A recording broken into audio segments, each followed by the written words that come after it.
मेरा नाम नैना है। मेरे पति ने मुझे तलाक देकर घर से निकाल दिया। जब मैं अपने भैया के घर आई तो वो मेरे आने से बिल्कुल भी खुश नहीं हुए थे।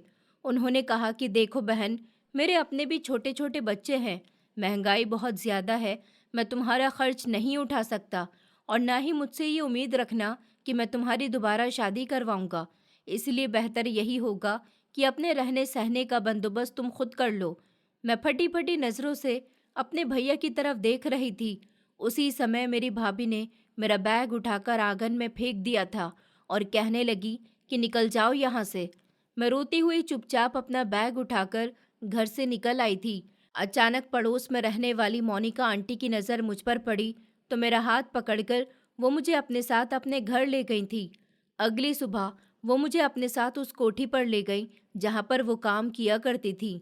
जैसे ही मेरी नज़र उनकी मालकिन पर पड़ी तो मैंने फौरन अपने दुपट्टे से मुंह छुपा लिया, क्योंकि मैं खामोश सी अपने भैया के मासूम बेटे को गोद में लेकर अपनी मृत माँ के कमरे में दुबक कर बैठी हुई थी।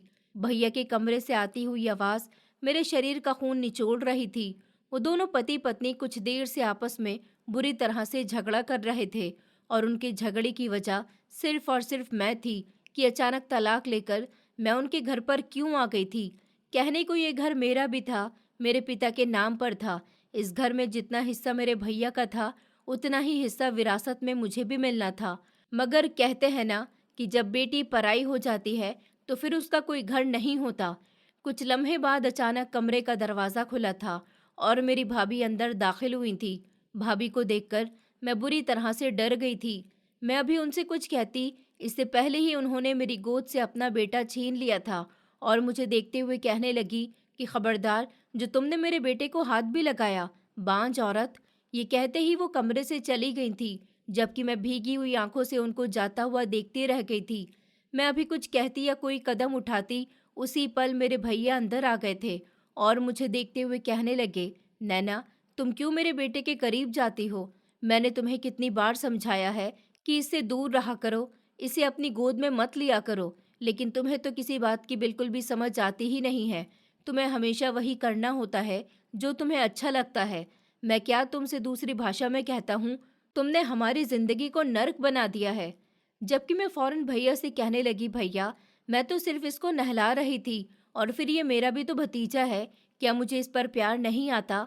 1 हफ्ता हो गया है, वो नहाया नहीं है। बच्चे इस तरह बीमार हो जाते हैं और आपका बेटा तो वैसे भी। अभी मैं अपनी बात पूरी ही करती, इससे पहले मेरे भैया कहने लगे कि तुम्हें क्या पता बच्चों की परवरिश किस तरह से की जाती है। तुम्हारे कौन सा ढेर सारे बच्चे हैं, एक बच्चा तक तो तुम्हारे पास है नहीं। शादी को भी अभी सिर्फ 1 ही साल हुआ था, तलाक लेकर तुम हमारी दहलीज पर आ गई हो। मुझसे अपना गुजारा नहीं होता, मैं तुम्हारा गुजारा कहाँ से करूँ? मैं तुम्हारी दूसरी शादी भी नहीं करवा सकता, क्योंकि मेरे पास एक फूटी कौड़ी भी नहीं है जो तुम जैसी औरत पर लगाऊं, जिसने सिर्फ 1 साल ही अपना घर बसाया है। माँ और पिताजी की आत्मा तुम्हें देखकर कितनी परेशान हो रही होगी। हमें तो तुमने किसी को मुंह दिखाने के लायक नहीं छोड़ा। भैया की बातें सुनकर ऐसा लगता था जैसे किसी ने मेरे शरीर से जान निकाल दी हो। ये मेरा वही भाई था जो मुझ पर कभी अपनी जान लुटाया करता था और आज मेरे सामने खड़े होकर मुझसे किस तरह की बातें कर रहा था। मेरी आंखों से लगातार आंसू बहने लगे थे। मैं कुछ कहती इससे पहले ही वो मेरी अलमारी की तरफ बढ़ गए थे और बड़बड़ाने लगे, बस अब मैं और तुम्हें बर्दाश्त नहीं करता। उन्होंने अलमारी से मेरा सूटकेस निकाल लिया और मेरे कपड़े उसमें डालना शुरू कर दिए थे, जबकि मैं फौरन कहने लगी कि भैया, ये आप क्या कर रहे हो? मुझसे आखिर ऐसी भी कौन सी गलती हो गई है जो आप इतनी कठोर सज़ा मुझे दे रहे हो? प्लीज़ भैया, ऐसा मत करो। मैं आपकी बहन हूँ। मेरी हालत तो किसी बेजान चीज़ की तरह होती जा रही थी। मुझे विश्वास ही नहीं हो रहा था कि ये मेरा वही भाई है जो मेरे लिए मोहल्ले के उस इंसान से लड़ जाया करता था, जो मुझ पर आंख उठाकर देखता था, जो मुझे ढेर सारा प्यार करता था, जिसने कभी मुझे किसी चीज़ की कमी नहीं होने दी थी। लेकिन आज मेरा वही भाई अपनी विधवा बहन को घर से निकालकर मेरा तमाशा बनाना चाह रहा था। उन्होंने सारे कपड़े मेरे बैग में डाल दिए थे और सूटकेस आंगन में फेंक दिया था और मुझे देखते हुए कहने लगे, मैं तुम्हारा बोझ नहीं बर्दाश्त कर सकता। वो रहा दरवाज़ा, प्लीज़ यहाँ से चली जाओ और फिर वापस कभी मत आना। ये कहते हुए उन्होंने मुझे बाहर की तरफ धकेल दिया था, जबकि मैं रोते हुए कहने लगी कि प्लीज़ भैया, ऐसा मत करो, आपको भगवान का वास्ता, प्लीज़ मुझे अपने घर से मत निकालो। भैया, मैं कहाँ जाऊंगी? इस घर के अलावा मेरा कोई सहारा भी नहीं है, मेरा कोई घर नहीं है। लेकिन वो मेरी बात सुनने के लिए बिल्कुल भी तैयार नहीं थे, बल्कि मेरी बात को नज़रअंदाज करते हुए कहने लगे, ये मेरी परेशानी नहीं है, मेरे अपने भी बच्चे हैं, पत्नी है, मैं तुम्हारा खर्चा बर्दाश्त नहीं कर सकता, इसीलिए यही बेहतर है कि तुम यहाँ से चली जाओ। और रही विरासत की बात, अगर वक्त हुआ तो तुम्हें तुम्हारा हिस्सा दे दूंगा। वैसे तो तुम्हें कुछ भी देने की ज़रूरत नहीं है, क्योंकि मैंने अपने बलबूते पर तुम्हारी पूरी शादी की थी। अब अगर तुम्हारे पति ने तुम्हारे दहेज का सामान बेच दिया तो इसमें मैं क्या करूं? अब जाओ यहाँ से, मैंने अपना हक अदा कर दिया है। मैं रोते हुए कहने लगी कि नहीं भैया, आप ऐसा मत करो, मैं आपके बेटे की तरफ आंख उठाकर भी कभी नहीं देखूंगी। भाभी के साथ घर के हर काम में मदद भी करूंगी। भाभी का सारा काम मैं खुद ही कर लूंगी। भैया, मुझ पर रहम खाओ, मैं कहाँ जाऊंगी? मेरा कोई ठिकाना नहीं है, क्या मैं सड़कों पर रहूंगी? जबकि वो मुझे देखते हुए बोले कि ये मेरी परेशानी नहीं है, तुम कहीं भी जाओ, कहीं भी रहो, मगर मेरे घर से निकल जाओ, मेरी अपनी 100 परेशानियां हैं, तुम जाओ यहाँ से, अभी के अभी निकल जाओ मेरे घर से। ये कहते ही वो एक बार फिर मुझे दरवाजे की तरफ धकेलने लगे थे। मुझे समझ नहीं आ रहा था कि अचानक से भैया को क्या हो गया है। मेरे डिवोर्स को हुए अभी 20 दिन ही हुए थे। अभी तो मेरे दिल से मेरी डाइवोर्स का गम भी नहीं निकला था कि भैया फिर से मुझे एक नया गम देने जा रहे थे। भैया का ये रूप देखकर मुझे सांस लेने में दुश्वारी होने लगी थी। उन्होंने अब सारा सामान उठाकर बाहर गली में फेंक दिया था और मुझे भी धकेलते हुए कहने लगे कि अब इस दरवाजे की तरफ दोबारा कभी मत आना, जाओ यहाँ से। ये कहते ही उन्होंने मेरे मुंह पर दरवाज़ा बंद कर दिया था। मैं हिचकियों से रोने लगी थी। तड़प कर मैं उनके घर का दरवाज़ा पीटने लगी थी, मगर उन्होंने दरवाज़ा नहीं खोला था। मैं रोते हुए कहने लगी कि हे भगवान, मेरे साथ ऐसा जुल्म मत करो। भैया, प्लीज़ दरवाज़ा खोलो, मैं आपकी बहन हूँ, भगवान के लिए दरवाज़ा खोल दो, मुझ पर रहम खाओ। मगर उन्होंने दरवाज़ा नहीं खोला था। वो इतने जालिम कैसे हो सकते थे कि उन्हें अपनी बहन की तकलीफ नज़र ही नहीं आ रही थी। मैंने कभी सोचा भी नहीं था कि शादी के बाद भाई ऐसे हो जाते हैं। मैं विश्वास ही नहीं कर पा रही थी। मेरे पास और कोई ठिकाना भी नहीं था, मैं कहाँ जाती? इसलिए मैं रोते रोते उनके दरवाजे पर ही बैठ गई थी। अभी कुछ देर ही गुजरी थी कि जब अचानक मुझे अपने वजूद के पीछे किसी की नज़र महसूस हुई थी। मैंने परेशान होकर अपनी दाईं तरफ देखा तो वहाँ कोई भी नहीं था। फिर बाईं तरफ सर घुमाया तो सामने हमारे मोहल्ले की ही रहने वाली मोनिका आंटी खड़ी हुई थी। मैं फौरन अपनी जगह से उठकर खड़ी हो गई थी, क्योंकि मैं बेवजह अपने भाई की इज्जत का तमाशा नहीं बनाना चाहती थी। इंसान किसी भी मोड़ पर आ जाए, भाई बहन का रिश्ता कभी खत्म नहीं होता। दिलों में कितनी ही नफरत क्यों न हो, कहीं ना कहीं मोहब्बत की एक चिंगारी तो ज़रूर होती है। उस समय मुझे मेरे भैया से और उनकी पत्नी से भी नफरत महसूस हो रही थी, लेकिन इसके बावजूद भी मैं अपने पिता और भाई की बनी हुई इज्जत को बर्बाद नहीं करना चाहती थी। मैंने खामोशी से अपना सामान उठा लिया था और वहां से जाने लगी थी, जब अचानक मोनिका आंटी भागती हुई मेरे पास आई थी और मेरा हाथ पकड़कर कहने लगी कि बेटी, तुम्हारी तो अभी तलाक हुई है ना, तुम अपना सामान लेकर कहाँ जा रही हो? क्या तुम्हारे भाई ने तुम्हें निकाल दिया है? तुम्हारे भाई ने तुम्हारा सामान उठाकर घर से बाहर फेंक दिया है ना? बेटी बताओ मुझे, और तुम क्यों रो रही थी? दरवाज़ा क्यों पीट रही थी? तुम्हारी माँ मरने से पहले मुझसे कहकर गई थी कि मैं उनके बेटे का ख्याल रखूं या नहीं, लेकिन मैं उनकी बेटी के हालचाल हमेशा पूछती रहूं। जब तुम अपनी ससुराल में थी तो मैं तुम्हारे भाई से तुम्हारा हालचाल पूछती रहती थी, क्योंकि मुझे तुम्हारी ससुराल का पता नहीं था। लेकिन अब जब तुम तलाक लेकर मायके आ गई हो तो तुम कभी घर से बाहर दिखाई ही नहीं देती। कई बार मैंने घर के अंदर जाने की कोशिश की, मगर तुम्हारी भाभी ही बीच में मुझे रोक लिया करती थी। मेरा सामना कभी तुमसे नहीं, तुम्हारी भाभी से हुआ, तो मैंने तुम्हारी भाभी से ही तुम्हारे हालचाल पूछ लिए। लेकिन आज तुम्हें देखकर मुझे कुछ भी ठीक नहीं लग रहा है। अब मुझे सच सच बताओ, क्या बात है? मोनिका आंटी की बातें सुनकर मेरी आंखों में आंसू आ गए थे। मोनिका आंटी मेरी मम्मी की बहुत अच्छी दोस्त थी। उन दोनों के बीच बहुत अच्छी दोस्ती थी। मैं कुछ कहती इससे पहले ही वो मुझे थाम कर कहने लगी कि अच्छा, तुम एक काम करो, तुम पहले मेरे घर चलो, तुम्हारी माँ के मुझ पर बहुत एहसान है। इस तरह मैं तुम्हें लोगों के सामने रुसवा नहीं होने दूंगी। इतना तो मुझे समझ आ गया है कि तुम्हारे भाई ने तुम्हें घर से निकाल दिया है, लेकिन मैं तुम्हें इस तरह बर्बाद नहीं होने दे सकती। उनकी बात सुनकर मैंने उनसे अपना हाथ छुड़ाया था और उनको देखते हुए कहने लगी कि आंटी, मुझे इस बारे में कोई बात नहीं करनी। मैं अपनी एक दोस्त की तरफ जा रही हूँ। अब जो होना था सो हो चुका है। अब इस टॉपिक पर बात करके सिर्फ खुद को तकलीफ देने के अलावा कुछ भी नहीं है। ये कहकर मैं आगे बढ़ने लगी थी जब मोनिका आंटी ने मुझे दोनों हाथों से थाम लिया था और मुझे देखते हुए कहने लगी कि नहीं बेटी, ऐसा सोचना भी मत। मेरे घर चलो और मुझे बताओ कि क्या हुआ है। इतना कहते ही वो जबरदस्ती मुझे अपने छोटे से घर के अंदर ले आई थी और आंगन में बिठाते हुए बोली कि अब बताओ क्या हुआ है। साथ ही उन्होंने मटके से पानी निकालकर मुझे दिया था। मैं पानी का एक घूंट भी नहीं पीना चाहती थी, लेकिन जितनी मोहब्बत से वो औरत मुझे पानी दे रही थी, मैं उस पर इनकार भी नहीं कर पाई थी। मेरा भाई, जो मेरा सगा भाई था, उसने जब मेरा ख्याल नहीं किया तो मैं क्या किसी पराई औरत से मुंह मोड़ती। मैंने चुपचाप पानी का गिलास लेकर अपने होठों से लगा लिया था। घूट घूट पानी पीकर मैंने इस औरत की तरफ देखा था तो वो दोबारा कहने लगी कि सच सच बताओ बेटी, क्या हुआ है। कुछ देर तो मैं खामोश रही थी और फिर बिखरी बिखरी हालत में बोली कि मेरी भाभी को लगता है कि इस घर में आकर मैं उनसे ये घर छीन लूंगी, उनके पति को उनके खिलाफ कर दूंगी, उनके बच्चे उनसे हथिया लूंगी।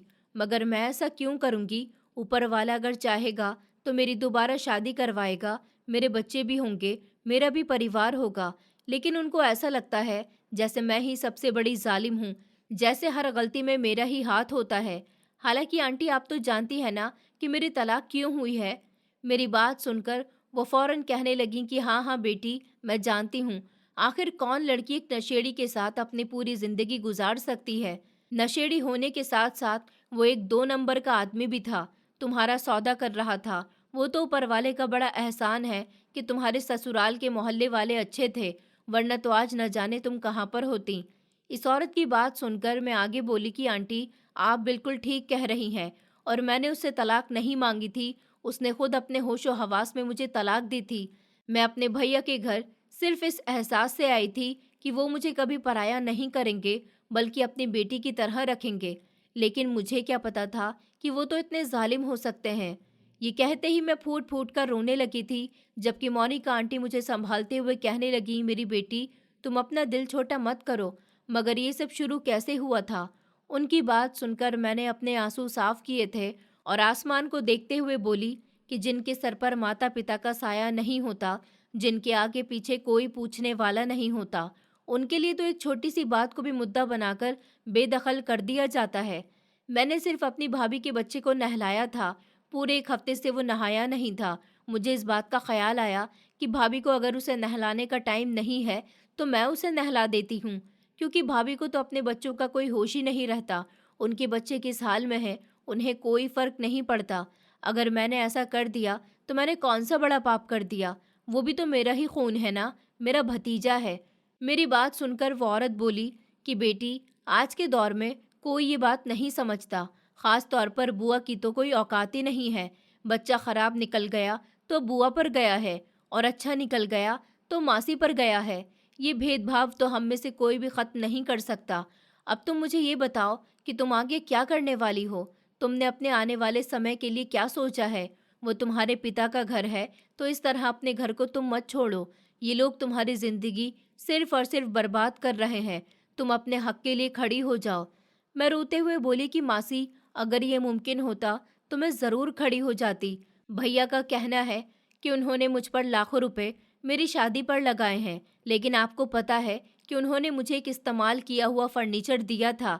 लेकिन मैं फिर भी कुछ नहीं कहती, खामोशी से जैसा वो कह रहे थे सब कुछ सुनती रहती हूँ। उन्होंने मेरी शादी करवाई ज़रूर थी, यही बहुत है। मुझे विरासत में से कुछ भी नहीं चाहिए।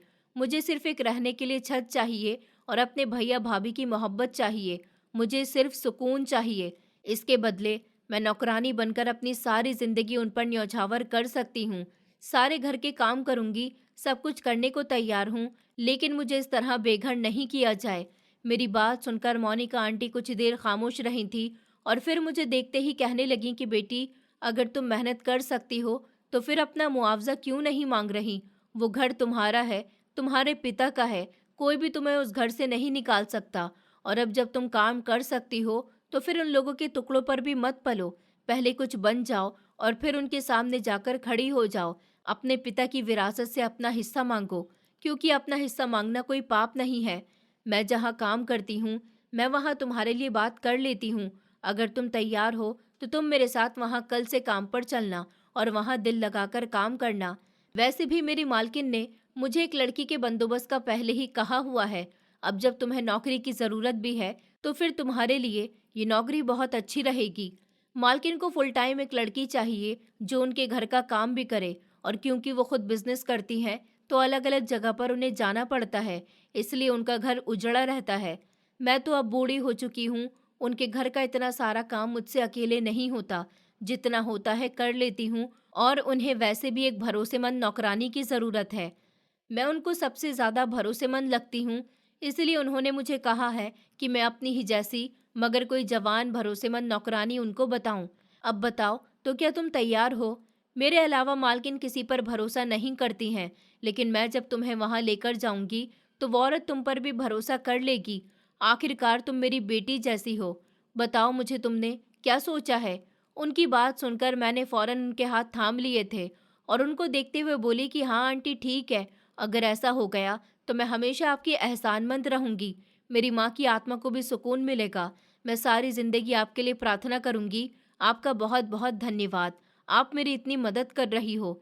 मेरे पास रहने की कोई जगह नहीं है। आप मेरा ये काम कर दो। बस ऊपर वाला हमेशा आपको खुश रखेगा। मेरी बात सुनकर वो औरत कहने लगी कि हाँ मेरी बेटी, अगर मेरे लिए मुमकिन होता तो मैं तुम्हें अपने इस छोटे से घर में रख लेती, लेकिन मेरी बहू भी तुम्हारी भाभी की सहेली है और उन दोनों के बीच इतनी दोस्ती है कि वो तुम्हें कभी भी यहाँ बसने नहीं देगी। कब किस पर इल्जाम लग जाए कुछ पता नहीं चलता। मैं तुम्हें इस तरह बेइज्जत नहीं होने दे सकती। तुम्हारी माँ की मुझ पर बहुत एहसान है। जब मेरे घर में खाने को नहीं होता था तो तुम्हारी माँ ही मुझे अपने घर की रोटी बचा बचा कर दिया करती थी। मैं उनका वो वक्त भूल नहीं सकती। अगर आज उनकी बेटी तकलीफ में है तो मैं तुम्हारे लिए खड़ी हो जाऊंगी। बेटी, माता पिता का किया औलाद के सामने ही आता है, और अब तुम्हारी माँ का किया तुम्हारे सामने आएगा। चलो अब हिम्मत करो और उठकर खड़ी हो जाओ। आज ही मैं तुम्हारी बात करके तुम्हें वहां पर नौकरी पर लगा देती हूँ। तुम्हें रहने की जगह भी मिल जाएगी। दिन में सुबह का नाश्ता और 2 टाइम का खाना भी मिला करेगा और पैसे भी मिलेंगे। अब तुम्हें परेशान होने की ज़रूरत नहीं है। तुम्हारे सर पर तुम्हारी माँ जैसी मासी का हाथ है। कहते हैं कि अगर माँ मर जाए तो मासी ही माँ के बराबर रुतबा रखती है। उनकी बात सुनकर मैं एक बार फिर से फूट फूट कर रो दी थी, जबकि वो मुझे गले लगाते हुए कहने लगी कि मेरी बेटी, रो मत, हिम्मत करो, हौसला करो। रोने से कभी परेशानियां हल हुई हैं क्या? और ना ही कभी हो सकेंगी। उनका हौसला देना मुझे सच में बहुत संभाल चुका था। वो अपने कमरे में अपना थैला उठाकर लाई थी और फिर मेरे साथ चलने लगी थी। मेरे पास तो 1 रुपया भी नहीं था कि मैं किराया दे पाती। भैया ने सिर्फ मेरे कपड़े बैग में डाल दिए थे।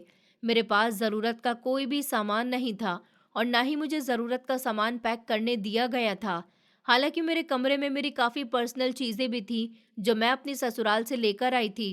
कुछ देर तक हम पैदल ही चलते रहे थे। वो औरत भी गरीब थी, बेवजह इतना किराया बर्दाश्त नहीं कर सकती थी, मगर मेरी खातिर कुछ देर बाद उन्होंने एक रिक्शा कर लिया था, जिसमें बैठकर हम दोनों मालकिन के घर पहुंच गए थे। मालकिन का घर देखने में काफी बड़ा और सुंदर लग रहा था। इसमें एक बहुत सुंदर सा गार्डन भी मौजूद था, जिसमें फव्वारा भी लगा हुआ था। ऐसा लगता था जैसे मैं किसी आलीशान महल में आ चुकी हूँ। मैं जैसे ही इस कोठी में दाखिल हुई, मेरी आंखें फटी की फटी रह गईं। इतना बड़ा घर मैंने शायद किसी फिल्म या सीरियल में ही देखा होगा। मोनिका आंटी मेरा हाथ दबाते हुए बोली कि बेटी, इधर उधर नहीं देख, वो औरत काफी ज्यादा नकचढ़ी भी है। अगर उसे तुम्हारा ये व्यवहार बुरा लग गया तो वो तुम्हें यहाँ पर काम पर नहीं रखेगी। उनकी बात सुनकर मैं फौरन ही सीधी होकर खड़ी हो गई थी, जब अचानक मोनिका आंटी के पास एक कम उम्र की लड़की आई थी और उन्हें देखते हुए कहने लगी कि हाँ माँ जी, कैसी हो, कैसे आना हुआ? मैडम जी ने तो कहा था कि अब तुम सिर्फ रविवार के दिन ही आया करोगी, जब उनके पति घर पर होंगे। अब तुम चली जाओ, अब क्या करने आई हो? जबकि फौरन वो कहने लगी थी कि अरे नहीं नहीं बेटी, मैं अपने लिए नहीं आई हूँ। मालकिन ने कहा था कि उन्हें एक लड़की की ज़रूरत है, मैं उसी को लेकर आई हूँ। तुम अंदर जाकर इजाज़त लो, हम अंदर आ जाएंगे। ये मालकिन खुद आ रही हैं। उनकी बात सुनकर उस लड़की ने मुझे ऊपर से लेकर नीचे तक देखा था और फिर खामोशी से अंदर चली गई थी। मैं मोनिका आंटी का हाथ पकड़कर कहने लगी कि आंटी, ये लोग मुझे नौकरी पर रख लेंगे ना, या फिर मना कर देंगे? वो मेरा हाथ दबाते हुए कहने लगी कि मेरी बेटी, हौसला करो, मायूस मत हो और ना ही उम्मीद छोड़ो। अगर तुम अभी से मायूस हो जाओगी तो कभी कुछ हासिल नहीं कर पाओगी। उनकी बात सुनकर भी मुझे घबराहट ही हो रही थी। मैं जानती थी कि ये घबराहट सुनने के लिए नहीं है, बल्कि ये मामला कुछ और ही है। कुछ देर के बाद एक औरत सीढ़ियों से उतरती हुई नजर आई थी। मैंने फौरन सर उठाकर सीढ़ियों की तरफ देखा था और अगला लम्हा मेरी सांस रोक चुका था। मुझे बिल्कुल भी आइडिया नहीं था कि किस्मत मुझे पुराने समय की दहलीज पर ऐसे दोबारा से लाकर खड़ा कर देगी। मैंने फौरन से ही अपना दुपट्टा अपने चेहरे पर रख लिया था और अपना चेहरा छुपाने की कोशिश कर रही थी। मोहिनी आंटी मुझे देखते हुए कहने लगी, क्या हुआ है बेटी? तुम अपने चेहरे पर इस तरह अपना दुपट्टा क्यों ढक रही हो? क्या बात हो गई? जबकि मैंने उनको कोई भी जवाब नहीं दिया था। वो मुझे देखकर हैरान हो रही थी। वो मेरा हाथ थामकर धीमी आवाज में कहने लगी, ये मालकिन है, अभी देखना, मैं इनसे बात करूंगी तो ये तुम्हें फौरन काम पर रख लेंगी। तुम डरो नहीं और तुम इनसे अच्छे तरीके से बात करना। जैसे जैसे वो कहें उनकी हर बात में हाँ में हाँ मिला देना। ये बहुत गुस्से वाली औरत है। अगर इनको तुम्हारी छोटी से भी कोई बात बुरी लग गई तो ये तुम पर गुस्सा भी कर सकती है, तो इसलिए तुम ज्यादातर चुप रहना। उनकी बात का मैंने कोई जवाब नहीं दिया था। इस समय मैं बहुत परेशान हो गई थी, क्योंकि अब तो मेरे दिमाग पर एक नई फिक्र आ गई थी। वो मेरे और मोनिका आंटी के बिल्कुल करीब आ गई थी। वो कुछ कहती इससे पहले ही मोनिका आंटी ने आगे बढ़कर उन्हें धीमी आवाज में नमस्ते किया था और लगभग झुककर कहने लगी कि मैडम जी, ये मेरी भांजी है, मेरी बहन की बेटी है। सगी तो नहीं है, लेकिन सगों से कम भी नहीं है। इसकी माँ भी मेरे लिए बहनों से बढ़कर थी। इस बेचारी लड़की के आगे पीछे कोई भी नहीं है। ये इस समय बहुत कठिन समय से गुजर रही है, क्योंकि इसके भाई ने इसे घर से निकाल दिया। ये बेचारी बहुत परेशान है। इसके पति ने इसे तलाक दे दी है। इसका पति 2 नंबर का आदमी था, इसको छोड़ भी दिया और इसका सौदा भी कर रहा था। ये तो ऊपर वाले की कृपा है कि मोहल्ले वालों ने इसका साथ दे दिया, वरना ये बेचारी बच्ची न जाने कहाँ पहुंच जाती। ये मासूम अपने घर के दरवाजे पर बैठी हुई रो रही थी। ये तो अच्छा हुआ कि मैंने इसे देख लिया, वरना आज ये सड़कों पर धक्के खा रही होती। अचानक मुझे आपका ख्याल आ गया था। आपने मुझसे कहा था ना कि आपको पूरे समय के लिए एक परमानेंट नौकरानी चाहिए। ये लड़की बहुत अच्छा काम करती है, सब काम बहुत अच्छे से जानती है, इसके हाथ में सफाई भी है। ये आपको कभी शिकायत का मौका नहीं देगी। आप एक बार इससे मेहरबानी करके अपने यहाँ काम पर रख लो। वो औरत मुझे देखते हुए कहने लगी कि अच्छा, उम्र क्या है तुम्हारी? उसके सवाल पर मैं बुरी तरह से कांप कर रह गई थी। मेरा दिल जोर जोर से धड़क रहा था, क्योंकि मुझे पता था कि अगर मैंने अपनी जुबान हिलाई और इस तक मेरी आवाज़ पहुंच गई तो ये ज़रूर मुझे पहचान जाएगी और हो सकता है कि ये मुझे इस घर से धक्के मार कर निकाल दे और अपने आस पड़ोसियों को भी मना कर दे कि इसे कोई काम न दे। मैं बुरी तरह से डर रही थी। मैंने डरती हुई नज़रों से मोनिका आंटी को देखा तो वो फौरन ही वो बात संभालते हुए कहने लगी कि मैडम जी, इसकी उम्र कम है, लगभग 22 साल होगी। इसकी माँ ने अपनी ज़िंदगी में ही इसकी शादी करके इसे विदा कर दिया था और शादी के कुछ महीने बाद ही इसकी माँ ऊपर वाले को प्यारी हो गई थी। आपको ये बिल्कुल भी शिकायत का मौका नहीं देगी। इसका नाम नैना है, बहुत ही प्यारी बच्ची है। वो मुझे देखते हुए बोली कि अच्छा ठीक है मोनिका, तुम अंदर आ जाओ। इस लड़की को मैंने काम पर रख लिया है, अब बाकी की बातें मैं इससे खुद कर लूंगी और आप सिर्फ रविवार को ही यहाँ पर आ जाया करो। रविवार के दिन याद रखना ज़रूर आना है, क्योंकि मेरे पति आपको बहुत पसंद करते हैं। उन्हें आपके हाथ का काम बहुत अच्छा लगता है और आपके हाथ का ही खाना खाना वो पसंद करते हैं। और इस लड़की को रखवाने के भी पैसे मैं आपको अलग से दे दूंगी। जबकि मोनिका आंटी फौरन ही उनका हाथ पकड़कर कहने लगी कि अरे नहीं नहीं मैडम जी, मुझे कोई पैसा नहीं चाहिए अलग से, बस आप इसका बहुत ख्याल रखना। बिन माँ की बच्ची है, भाई ने भी सर पर हाथ नहीं रखा, इस बेचारी का कोई भी नहीं है। आप इसको बाहर मत निकालना। अगर आप निकाल रही भी हों तो एक बार मुझे बता देना, आपकी बड़ी मेहरबानी होगी। मोनिका आंटी अब मेरी तरफ मुड़ी थी और मुझे देखते हुए कहने लगी कि देखो बेटी, ईमानदारी से यहाँ पर काम करना, मुझे तुम्हारी तरफ से कोई शिकायत नहीं चाहिए। वैसे तो मुझे पूरी उम्मीद है तुम बहुत अच्छी हो, मुझे शिकायत का मौका दोगी भी नहीं। अच्छा मैं चलती हूँ, तुम अपना ख्याल रखना। मोनिका आंटी इतना कहकर वहां से जाने लगी थी, मगर मैं उनको रोक लेना चाहती थी। उनको कहना चाहती थी कि मुझे यहाँ पर नौकरी नहीं करनी, ये जगह मेरे लिए बिल्कुल भी सलामत नहीं है। ये औरत आपके जाते ही मुझे यहाँ से निकाल देगी। सिर्फ मेरा चेहरा खुलने की देर है, मेरे सारे राज खुल जाएंगे। मगर मोनिका आंटी को इस औरत ने खड़े होने ही नहीं दिया था। वो उनको देखते हुए कहने लगी कि बस बस मोनिका, बहुत हो गई बातें, अब जाओ, जितनी बातें करनी थी कर चुकी हो। मुझे अपनी मीटिंग के लिए भी निकलना है। जबकि वो सर झुकाकर फौरन ही बाहर चली गई थी। उनके जाते ही इस औरत ने मुझे देखा था और फिर मुस्कुराते हुए कहने लगी कि चलो लड़की, मेरे पीछे आ जाओ, यहाँ सोफे पर बैठकर बात करते हैं तुमसे। मुझे तो अब डिटेल में बात करनी पड़ेगी। उसके शब्द कुछ मजाक भरे थे। ऐसा लगता था जैसे उसने मुझे पहचान लिया है। मेरे दिल की धड़कनें तेजी से धड़कने लगी थी। मैंने अभी भी अपने चेहरे पर दुपट्टा रखा हुआ था। ऐसा लगता था जैसे दिल ढोल की तरह कान में बज रहा हो। मैंने गहरी सांस ली थी और आंखों में आई हुई नमी को साफ कर लिया था। मुझे डर लग रहा था कि कहीं वो मुझे मेरा चेहरा खोलने को न कह दे। मैं इस औरत के पीछे पीछे चल दी थी। आज मेरे दिल से मेरे भैया के लिए सिर्फ आह निकली थी कि अगर वो मुझे घर से नहीं निकालते, मुझे मेरे हक से दरबदर ना करते, तो आज मुझे इस तरह बेइज्जत ना होना पड़ रहा होता। मैं चुपचाप उनके पीछे चली गई थी।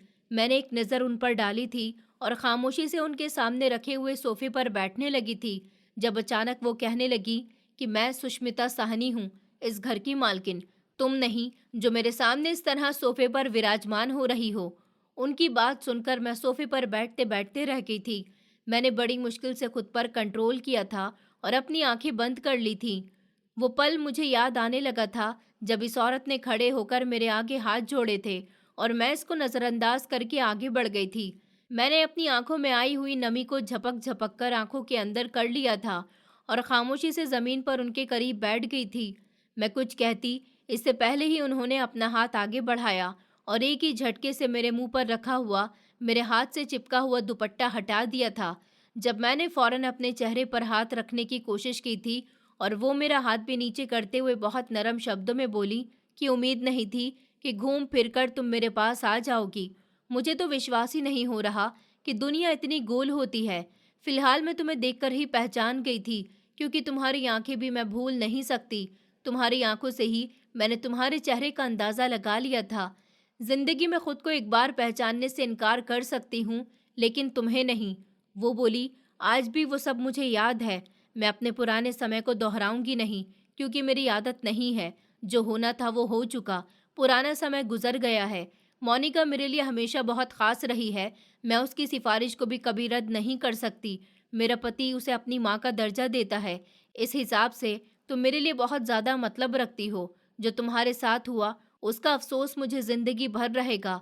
तुम्हारे साथ बहुत बुरा हुआ, और सच कहूँ तो मुझे दुख इस बात का भी है। मैंने अभी भी उनकी बात का कोई जवाब नहीं दिया था, बस सर झुकाकर बैठी हुई थी और उनकी बात को ध्यान से सुन रही थी। मेरा दिल फट रहा था। दिल चाह रहा था कि चीख चीख कर रो पड़ूं, लेकिन इतनी इजाजत मुझे अभी नहीं थी। वो औरत मुझे देखते हुए कहने लगी कि मैं तुम्हें महीने के 35,000 रुपए दूंगी। पीछे से तुम मेरा घर संभाल लोगी, क्योंकि मैं हमेशा काम में बिजी रहती हूँ। मुझ पर बहुत काम है। मैं बाहर के कामों के साथ साथ घर के काम नहीं देख सकती, क्योंकि मेरे पास इतना टाइम नहीं है। घर के साथ साथ तुम मेरा किचन संभालोगी और तुम सर्वेंट क्वार्टर में रहोगी। मुझे तुम्हारी तरफ से कोई शिकायत नहीं चाहिए। बीते हुए समय में हम दोनों के बीच जो भी हुआ था, वो बीते हुए समय के साथ साथ ही खत्म हो चुका है। मैं नहीं चाहती कि उसे तुम दोबारा उठाओ या मैं तुमसे दोबारा इस चीज़ के लिए बात करूं। खाना वगैरह बनाना तो आता है ना तुमसे? उसने बात को दूसरी तरफ मोड़ दिया था। शायद वो मेरे चेहरे की परेशानी को समझ गई थी। उसकी एक आदत बहुत अच्छी थी, वो कभी भी अपने शब्दों से सामने वाले को तकलीफ नहीं देती थी। शायद वो खुद तकलीफ में थी, इसलिए किसी और को तकलीफ देना वो जुर्म समझती थी। मैं सर हाँ में हिलाते हुए कहने लगी कि जी, मुझे घर के सारे काम आते हैं। शादी से पहले मेरी मम्मी ने मुझे सब कुछ सिखा दिया था। मैंने अभी इतना ही कहा था कि जब अचानक मुझे देखते हुए वो कहने लगी, एक सेकंड, तुम्हारी शादी कब हुई और तुम्हारे पति ने तुम्हें डिवोर्स क्यों दी? मोनिका की बात मुझे कुछ खास समझ नहीं आई थी, इसलिए तुमसे दोबारा पूछ रही हूँ। मैंने गहरी सांस ली थी और सर झुकाकर कहने लगी कि जी, मेरा पति नशा करता था और उसी नशे को हासिल करने के लिए उसने मेरा सौदा कर दिया था। भगवान की कृपा है कि मोहल्ले वाले मेरे पति की हरकतों को बहुत अच्छे से जानते थे। जब मुझे खरीदार लेने के लिए आए थे, तो मोहल्ले वालों ने मेरा साथ दिया था और मुझे मेरे पति से बचा लिया था। वो बहुत गुस्से में था, मोहल्ले वालों पर भी चिल्ला रहा था। उसे अपना गुस्सा कहीं ना कहीं तो उतारना था, इसलिए जब उसका मकसद पूरा नहीं हुआ, तो उसने मुझे तलाक दे दी। मेरी तलाक को 1 महीना गुजर चुका है। मैं अपने भैया के घर रह रही थी और फिर मेरे उस भाई ने भी मुझे बेआसरा कर दिया। मुझे पता नहीं था कि मैं कहाँ जाती, मगर कहते हैं ना कि ऊपर वाले ने अपने हर बने हुए इंसान से वादा किया है कि वो उसके लिए रोटी का बंदोबस्त ज़रूर करेगा। उसने मुझे तुम्हारी दहलीज पर पहुंचा दिया। मेरी बात सुनकर वो कुछ देर खामोश रही थी और फिर मुझे देखते हुए कहने लगी कि इस 1 साल के बीच तुम्हारे घर संतान नहीं हुई है ना। उसका सवाल खंजर की तरह मेरे दिल में चुभ गया था। मुझे पता था ये सवाल मुझसे क्यों किया गया है। बीते हुए समय का एक एक लम्हा मेरी आंखों के सामने लहरा गया था। मैं सर झुकाकर कहने लगी कि हाँ, हम दोनों के बीच कभी रिश्ता नहीं बन पाया था। उसको मेरे करीब आना अपनी बेइज्जती लगता था। ये 1 साल मैंने सिर्फ और सिर्फ उसकी पत्नी बनकर गुजारा है। मेरी बात सुनकर उसने कोई जवाब नहीं दिया था, बस अपने घर में मौजूद उस दूसरी नौकरानी को बुलाकर मुझे उसके हवाले कर दिया था। वो लड़की मुझे लेकर किचन में आ गई थी और अब छोटे छोटे काम मुझे समझाने लगी थी, जो सिर्फ और सिर्फ मुझे करने थे। मिसाल के तौर पर मुझे खाने का सारा बंदोबस्त सौंप दिया गया था। मुझे खाना बहुत अच्छा बनाना आता था। रात का खाना आज मेरी ही जिम्मेदारी था। मैंने फिलहाल खाना बनाने की तैयारी शुरू कर दी थी और अपने काम में बिजी हो गई थी। जितनी तकलीफ आज इस एक दिन में मुझे मिली थी, उसके मुताबिक आज मुझे सिर्फ और सिर्फ आराम चाहिए था। मैं दिमागी तौर पर बिल्कुल भी ठीक नहीं थी। दिमाग दर्द की वजह से फट रहा था, लेकिन मैं उफ तक नहीं कर सकती थी, क्योंकि मेरे हालात अब ऐसे नहीं रहे थे कि मैं बेवजह किसी बात का नखरा दिखाती या किसी से कुछ कहती या किसी से कोई शिकायत करती या किसी को अपने दिल का हाल सुनाती। मैंने खामोशी से काम करना शुरू कर दिया था। लगातार 3 घंटे मैंने किचन में गुजार दिए थे। एक अच्छा खाना, रोटी और बॉइल्ड चावल और मीठे में कस्टर्ड बना दिया था। आज उनके पति भी आने वाले थे, इसलिए खाने का सारा इंतजाम मुझसे करवाया गया था। वरना इस दूसरी नौकरानी ने बताया था कि मैडम जी ज़्यादा कुछ नहीं खाती हैं, वो ज़्यादातर डाइट का खाना ही खाती हैं। खाना मुझे मेरे हिस्से का निकाल कर दे दिया गया था, जिसे लेकर मैं सीधा अपने क्वार्टर में आ गई थी, जो मेरे लिए सिर्फ एक मामूली सा कमरा था। वो बहुत छोटा सा कमरा था, छोटा सा बेड, लेकिन इस समय मुझे वो पूरी तरह से एक स्वर्ग लग रहा था, जहाँ मैं हक से बैठी हुई थी। लेकिन इस बात का भी डर था कि अगर उसके पति ने मुझे स्वीकार नहीं किया, मुझे काम से निकाल दिया तो क्या होगा, क्योंकि वो तो मुझे स्वीकार कर चुकी थी। उसके पति की मर्जी का मैं नहीं जानती थी। मेरे पुराने समय का वो दर्दनाक पहलू उसके पति से ही जाकर जुड़ता था। मैंने अभी खाने का एक निवाला भी अपने मुंह में नहीं डाला था, जब अचानक सर्वेंट क्वार्टर का लकड़ी का दरवाज़ा बजने लगा था। मैंने सर उठाकर देखा तो सामने नौकरानी खड़ी हुई थी। वो मुझे देखते हुए कहने लगी, नैना दीदी, आपको मैडम जी ने डाइनिंग रूम में बुलाया है, जल्दी से मेरे साथ चलो। मैं चौंक गई थी। मैंने कहा, क्यों, क्या हो गया है ऐसा भी? उसने बताया कि उनके पति आ गए हैं, इसलिए चलो जल्दी से। वो मुझे देखते हुए कहने लगी कि आप नई नौकरानी हो, इसलिए वो आपकी अपने पति से मुलाकात करवाना चाहती हैं। आप जल्दी से आ जाओ, वो आपका इंतज़ार कर रही हैं। और मैं आपको बता दूं कि मैडम जी को इंतज़ार करना बिल्कुल भी पसंद नहीं है। उसकी बात सुनकर मेरी सांसें गले में ही अटक गई थी। मैं उसको मना करना चाहती थी कि वहां जाकर कह दो कि मैं नहीं आ सकती, लेकिन इस समय मेरी जुबान बिल्कुल भी हिलने के काबिल नहीं रही थी। मुझे पता था कि औरत शायद मुझे बेइज्जत करने के लिए ही बुला रही है। जिस तरह वो औरत मेरे सामने पुराने समय में रोई थी और उसके पति ने मुझे धमकी दी थी कि जिंदगी में अगर तुम कभी मेरे सामने आ गई तो मैं तुम्हें छोड़ूंगा नहीं। ये सब कुछ याद करके मेरा दिल बुरी तरह से घबराने लगा था। मेरा शरीर कांप रहा था और मुझे ठंडे ठंडे पसीने आने लगे थे। लेकिन मैं इतनी बेबस हो गई थी कि मजबूरन मुझे वहां जाना ही पड़ा था। आखिरकार उनके घर में मुझे नौकरी करनी थी। किसी काम से इनकार कर देती तो यकीनन मेरी नौकरी को खतरा हो सकता था। खतरा तो अभी भी था, मगर फिर भी मैं ऊपर वाले का नाम लेकर वहां से चल दी थी। मैंने खुद को हर चीज़ के लिए तैयार कर लिया था कि अब ज़रूर मुझे बेइज्जत किया जाएगा और फिर यहाँ से निकाल दिया जाएगा। लेकिन फ़िलहाल मैंने हर चीज़ को फेस करने की हिम्मत खुद में जुटाई थी। ऊपर वाले का नाम लेकर मैं बंगले के अंदर चली गई थी। डाइनिंग रूम के करीब आकर वही खतरनाक लम्हा मेरी आंखों के सामने था, जिसके लिए मैं प्रार्थना कर रही थी और इतनी बुरी तरह से डर रही थी कि ये नज़ारा मेरी आंखों के सामने कभी नहीं आए। वो आदमी अपनी पत्नी के साथ डाइनिंग टेबल पर बैठा हुआ था। मैडम जी का पति देखने में बहुत सुंदर था और बहुत ही अमीर इंसान था, लेकिन इस समय मुझे किसी डरावने सपने की तरह लग रहा था। मैंने ऊपर वाले का नाम लेकर शीशे का दरवाज़ा हल्के से बजाया था, तो अंदर से मुझे मैडम जी ने अंदर आने का इशारा किया था। मैं घबराए घबराए हुए कदम उठाती हुई अंदर दाखिल हो गई थी। जैसे ही मैं करीब पहुंची, तो मैडम जी मुझे देखते हुए कहने लगी कि डरो मत, यहाँ बैठो हमारे साथ। जबकि मैं फौरन कहने लगी कि नहीं नहीं मैडम जी, मैंने खाना खा लिया है। मैं आगे कुछ और कहती, इससे पहले ही उनके पति मेरी तरफ देखकर कहने लगे, बैठ जाओ ना, मैं तुमसे कुछ नहीं कह रहा। मुझे सुष्मिता तुम्हारे बारे में सब कुछ बता चुकी है। मुझे तुम पर बहुत अफसोस हुआ है, तुम्हारे बारे में सुनकर बहुत तकलीफ हुई है। जिंदगी इंसान को कब ऐसे दौराहे पर लाकर खड़ा कर दे, कुछ पता नहीं चलता। इसमें तुम्हारा कोई कसूर नहीं है, बस हालात ही इंसान को मजबूर कर देते हैं कि वो ऐसी कंडीशन में आ जाता है। ये सब तुम्हारे भाग्य में लिखा हुआ था, लेकिन अब प्रार्थना है कि तुम्हारे लिए सब कुछ अच्छा हो। चलो बैठ जाओ। उनका इतना ठंडा व्यवहार देखकर मुझे अपनी आंखों पर विश्वास नहीं हो रहा था। अंदर ही अंदर मुझे सुकून मिला था, लेकिन साथ ही मेरी आंखों में आंसू भी आ गए थे।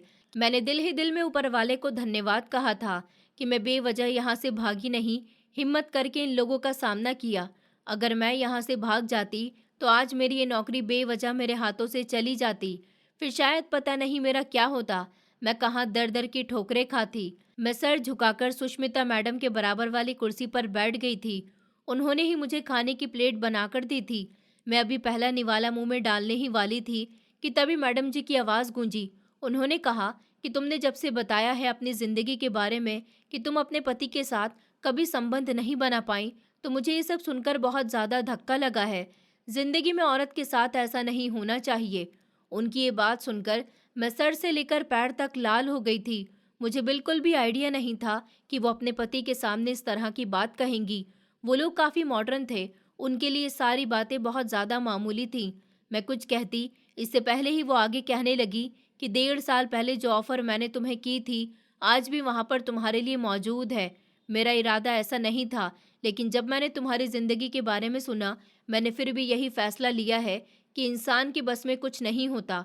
शायद ज़िंदगी तुम्हें सबक देना चाहती थी, इसलिए तुमने उस समय मना कर दिया था। मगर मैं वादा करती हूँ कि तुम्हें हम कभी भी थर्ड पर्सन फील नहीं करवाएंगे। देखो, हर औरत एक खुशहाल ज़िंदगी चाहती है। अब अगर तुम्हारे पास ये मौका आ रहा है, तो मेरा ख्याल अभी भी यही है कि तुम्हें इस मौके को अपने हाथ से फिर से नहीं जाने देना चाहिए। हालांकि इस समय तुम्हें सहारे की, ठिकाने की, 2 वक्त की रोटी की और किसी की मदद की बेहद ज़रूरत है, और हम तुम्हें वो सब कुछ देने के लिए तैयार हैं। वो उम्मीद भरी नज़रों से मुझे देखते हुए कह रही थी, जबकि मेरे मुंह से फ़ौरन निकला था कि आपने मुझे मेरे उस व्यवहार के लिए माफ़ कर दिया है। मैंने तो आपके साथ बहुत बुरा किया था। मैं अभी इससे पहले उनसे कुछ और कहती, इससे पहले ही उनके पति कहने लगे, जिस तरह मेरी पत्नी ने कहा है कि हम तुम्हारी ज़िंदगी के बारे में सुनकर खामोश हो गए, इस तरह तुम भी सब कुछ भूल जाओ। जो होना था सो हो चुका। लेकिन हाँ, तुम्हारे लिए वो ऑफ़र आज भी मौजूद है, और अब तो मुझे विश्वास है कि तुम इस ऑफ़र को ठुकराओगी नहीं, बल्कि इस रिश्ते को बहुत अच्छे तरीके से निभाओगी और हम दोनों को भी समझोगी। बोलो, तुम्हें एक्सेप्ट है? मैं कुछ लम्हे के लिए खामोश रही थी और फिर उन दोनों को देखते हुए कहने लगी, तो क्या आप दुनिया के सामने मुझे कबूल करेंगे? मैं मानती हूँ कि ये बात, अभी मैं अपनी बात पूरी कर ही नहीं पाई थी, इससे पहले ही मैडम जी कहने लगी कि मैं तुमसे वादा करती हूँ, तुम्हारी शादी खूब धूमधाम से होगी। मैं खुद खड़ी हो जाऊंगी। मैं जानती हूँ मेरे लिए ये सब कुछ करना बहुत मुश्किल होगा, लेकिन मुझे मेरे ऊपर वाले पर पूरा विश्वास है। मैं अपने पति को उनकी औलाद देना चाहती हूँ, उनका खून देना चाहती हूँ।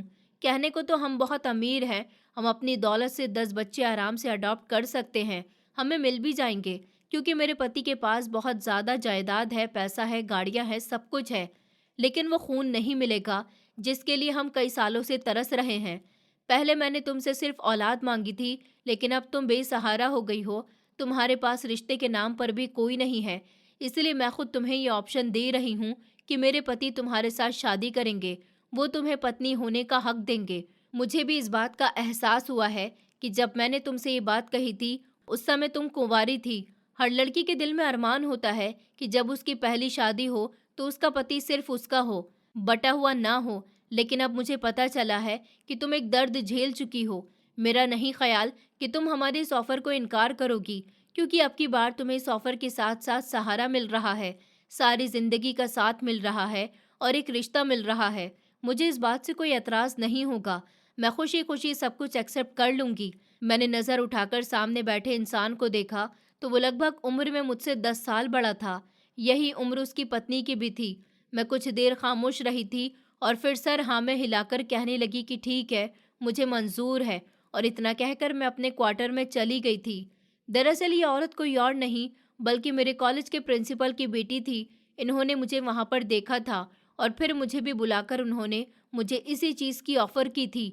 उनका कहना था कि आप मेरे पति के साथ कुछ समय स्पेंड कर लो। जब मेरे पति की आपसे औलाद हो जाएगी तो वो आपको ढेर सारे पैसे देगा। मैं जानता हूँ कि तुम एक गरीब परिवार की लड़की हो। तुम चाहो तो मेरे पति तुम्हें इतने पैसे दे सकता है, क्योंकि मुझे औलाद नहीं होती, मैं बांझ हूँ और मुझे कभी औलाद नहीं हो सकेगी।